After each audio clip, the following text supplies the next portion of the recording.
नमस्कार शेतकरी मित्रांनो, आजच्या आपल्या व्हिडिओमध्ये आपण या ठिकाणी बघणार आहोत 100 गावठी कोंबड्यांपासून आपण दर महिन्याला 50,000 रुपये निव्वळ नफा म्हणजे दर महिन्याला 50,000 रुपये आपण कसे कमवू शकतो, तेही अगदी सहजरित्या सहजपणे।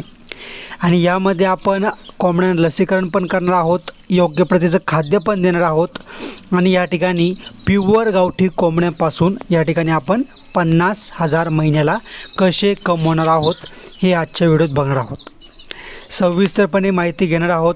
असं नाही की व्ह्यूसाठी काही पण या ठिकाणी तुम्हाला मी सांगून जाईल।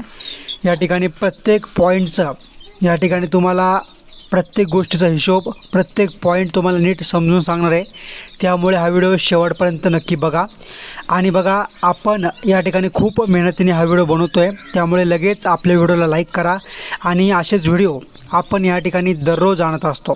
शेती संबंधी असो, शेळीपालन असो, कुक्कुटपालन असो किंवा असे अनेक शेती संबंधी व्यवसाय असो, तर या ठिकाणी आत्ताच्या आत्ता चॅनलला सबस्क्राईब करून बेल आयकॉनला क्लिक करा, म्हणजे नवनवीन व्हिडिओंची अपडेट तुमच्यापर्यंत या ठिकाणी टाईम टू टाईम पोहोचत राहील। आता बघा, मी जे कॅल्क्युलेशन केलं आहे ते या ठिकाणी एक सरासरी अंदाज लावून केलेला आहे। यामध्ये थोडाफार फरक असू पण शकतो, पण या ठिकाणी जर तुम्ही बघाल तर तुम्हालाही वाटेल की या ठिकाणी लॉजिकली मी बोलतो आहे। असं नाही की मी डायरेक्ट हवेत बोलतो आहे, असंच करायचं तसंच करायचं, पण या ठिकाणी मी लॉजिकली बोलतो आहे, स्टेप बाय स्टेप तुम्हाला सांगतो। तर बघा, तुम्हाला 100 गावठी कोंबड्यांपासून 50,000 महिन्याला कमवायचे।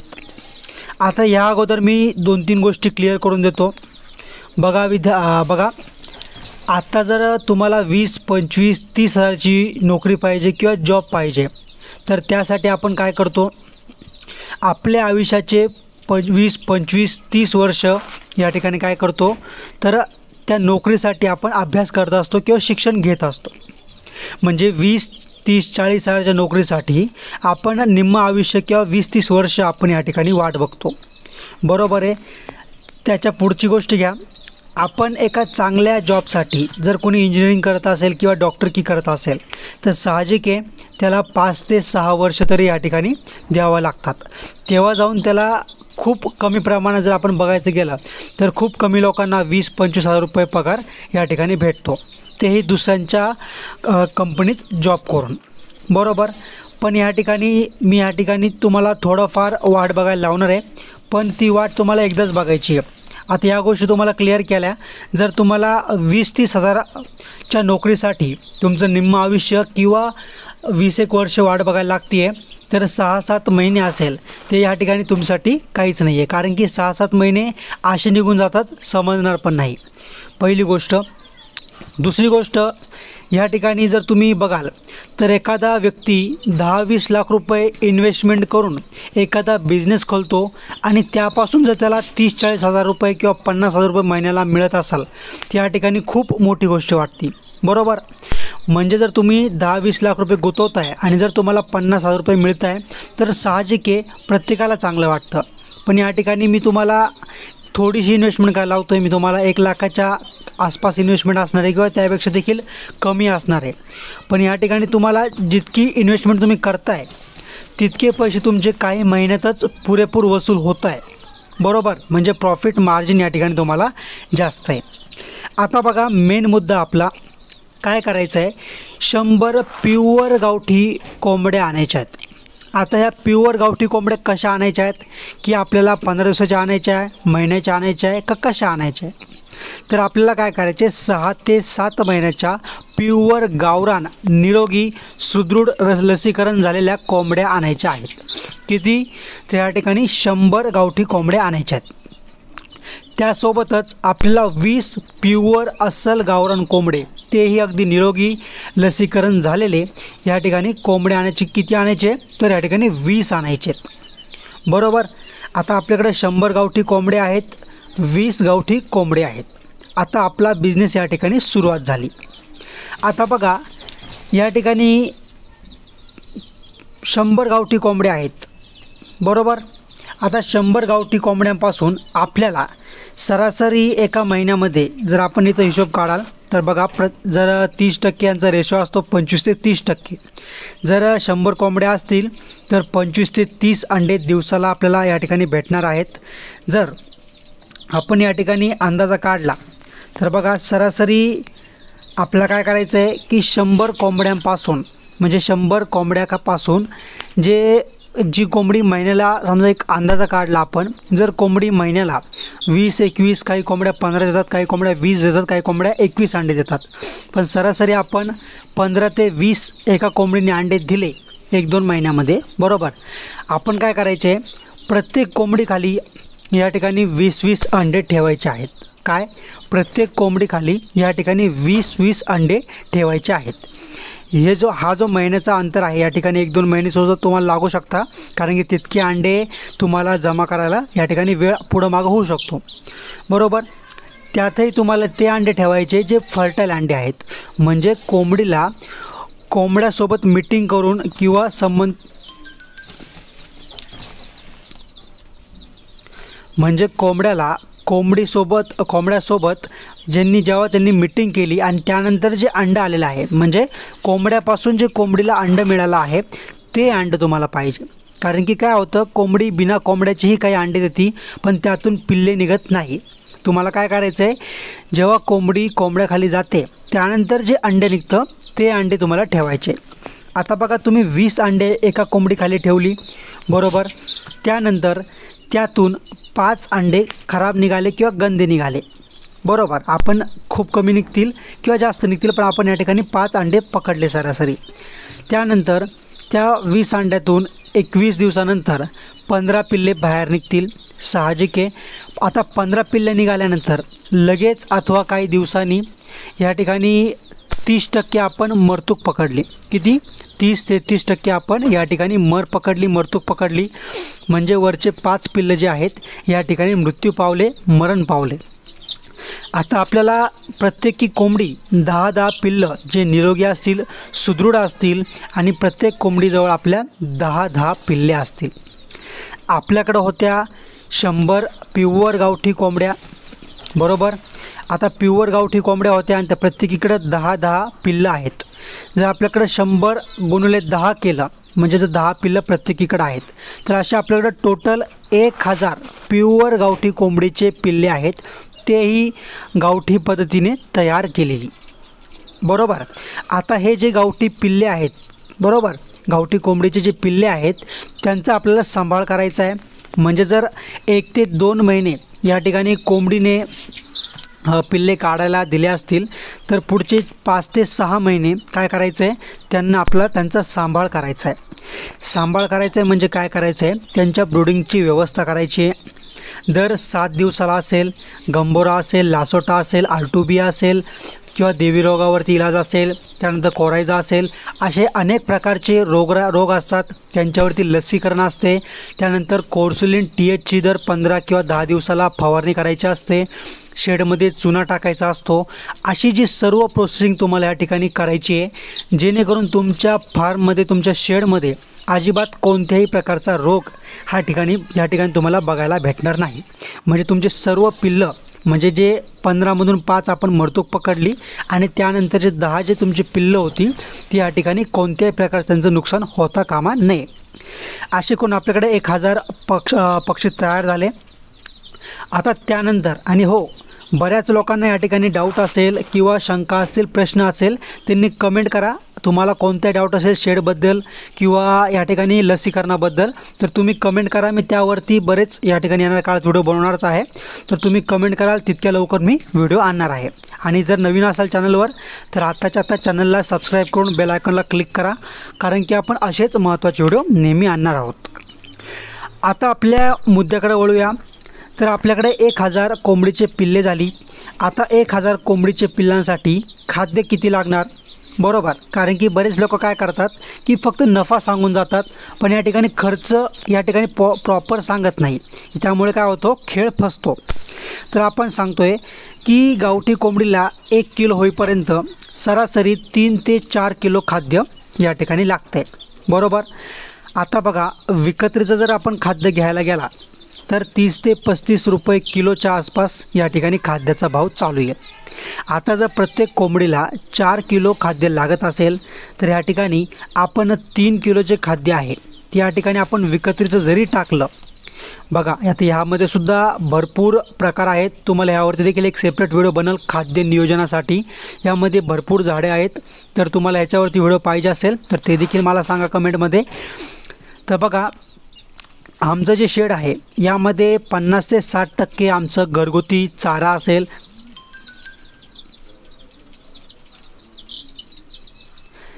असेल, किंवा अनेक प्रकारचे किडे वगैरे असेल तर असं घरगुती आमचं खाद्य आहे। पण या ठिकाणी आपण काय करणार आहे, जवळपास 75% आपण विकत्रीचंच पकडणार आहे, कारण की बऱ्याच लोकांकडे काय या ठिकाणी घरगुती चारा नसतो। मग आपण या ठिकाणी 4 किलोपैकी 3 किलो जे खाद्य विकत्रीचं पकडलं, 35 गुणिले 3 केलं तर 105 होता।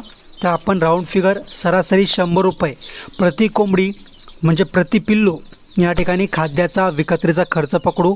उरलेलं 1 किलो जे आहे त्याच्यात आपलं काय करायचं आहे, घरगुती खाद्य आपल्याला या ठिकाणी द्यायचं आहे थोड्याफार प्रमाणात, किंवा तुमचं जे घरातलं वेस्टेज असेल, भाजीपाला वेस्ट असेल किंवा चारा वगैरे असेल तुम्हाला द्यायचं आहे। जर प्रत्येक कोंबडीला किंवा प्रत्येक पिल्लाला 100 रुपये खाद्याचा खर्च येत असेल, आता बघा आपण विकत्रीचं खाद्य 75% देतो आहे, म्हणजे खाद्य हे आपलं एकदम उत्तम प्रतीचं आहे, बेस्ट क्वालिटीचं आहे। म्हणजे जे आपलं पिल्लू आहे हे 5 महिन्यामध्ये सुद्धा 1 किलोच्या पुढं जाऊ शकतं, बरोबर, यात काहीच डाऊट नाही आहे।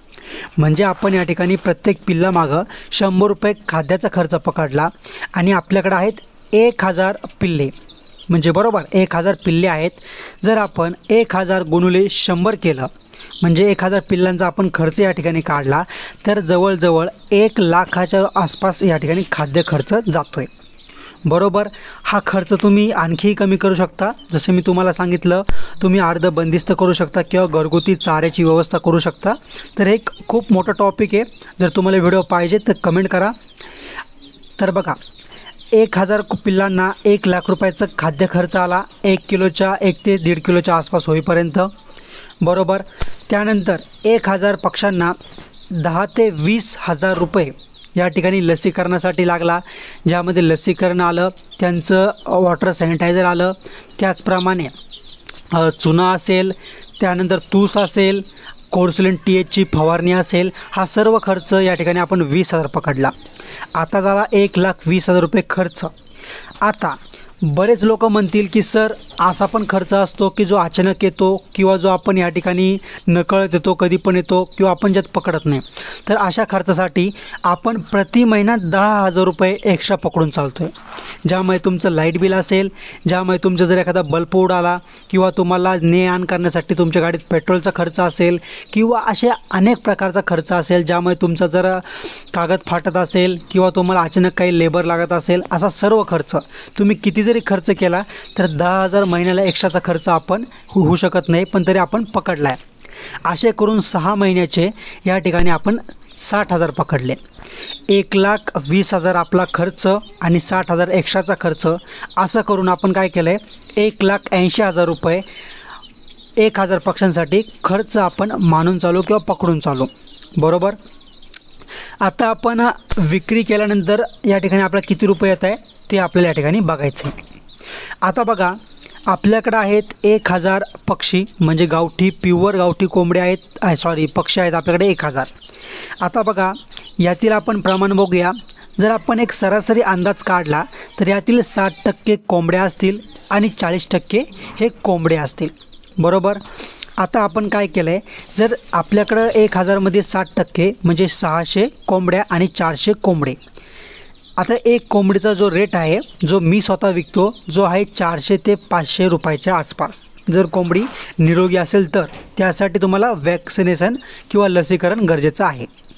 आता 600 कोंबड्या आहेत आणि जर तुम्ही सरासरी 400 रुपयाला विका, एक कोंबडी 400ला विका, तर 600 गुणिले 400 2,40,000 रुपये फक्त कोंबड्यांच्या विक्रीपासून तुम्हाला पैसे येत आहेत। आता कोंबड्यांचा हिशोब काढूया। जर तुमच्याकडे 400 कोंबडे आहेत आणि माझ्याकडचा जो कोंबडा आहे तो 500, 700, 1000, 800 म्हणजे 500च्या पुढंच आणि 700, 800च्या आसपास या ठिकाणी विकला जातो।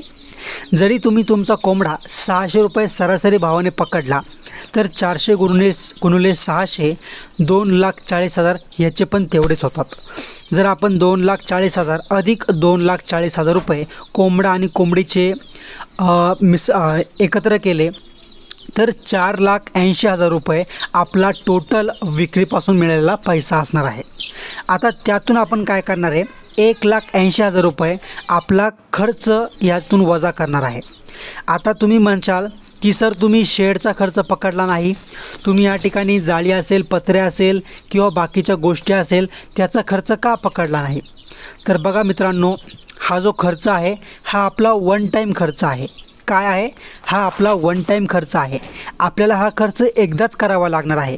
त्यानंतर तुमचा तो खर्च आहे 10 वर्ष देखील तुमचं शेड जसंच्या तसंच राहणार आहे। त्यामुळे हा खर्च तुमचा, ही तुमची इन्व्हेस्टमेंट असणार आहे। जरी तुम्हाला उद्या वाटलं की तुम्हाला कोंबडी पालन करायचं नाही आहे तरी तुमची जागा काही या ठिकाणी वाया जात नाही आहे किंवा तिची झीज होत नाही आहे। तुमचं जे शेड आहे ते शेडही जशाच्या तसंच असणार आहे, त्या ठिकाणी तुमचं शेड संपणार नाही आहे। पण आपण हा जो खाद्य असेल, लसीकरण असेल, तूस चुना असेल, हा खर्च आपण का पकडतो आहे? कारण की हा फक्त एका बॅच पुरता मर्यादित आहे। हा 6 महिन्यानंतर पुन्हा याचा खर्च येतो आहे। त्यामुळे आपण हा 1,80,000 रुपये खर्च या ठिकाणी पकडला आहे। आता जर आपण आपला जो विक्रीपासून आलेल्या पैशातून म्हणजे 4,80,000 मधून 1,80,000 रुपये वजा केले, वगळले, तर आपल्याकडे निव्वळ जो नफा आहे या ठिकाणी 3,00,000 रुपये या ठिकाणी उरत आहेत। जर आपण सरासरी 6 महिन्याचं आपण उत्पन्न बघितलं तर 3,00,000 निव्वळ नफा आपल्याला या ठिकाणी भेटतो आहे। जर आपण 6 महिन्याच्या अशा 2 वर्षात 2 बॅच केल्या तर आपल्याला 6,00,000 रुपये, किती? 6,00,000 रुपये वर्षाला निव्वळ नफा भेटतो आहे। तेही तुम्ही तुमच्या मित्रांसोबत राहून, तुमच्या कुटुंबासोबत राहून, तुमच्या शेतामध्ये, तुमच्या मातीमध्ये, तुमच्या गावात राहून तुम्हाला या ठिकाणी 6,00,000 रुपये स्वतःचा मालक स्वतःच बनून या ठिकाणी भेटत आहेत।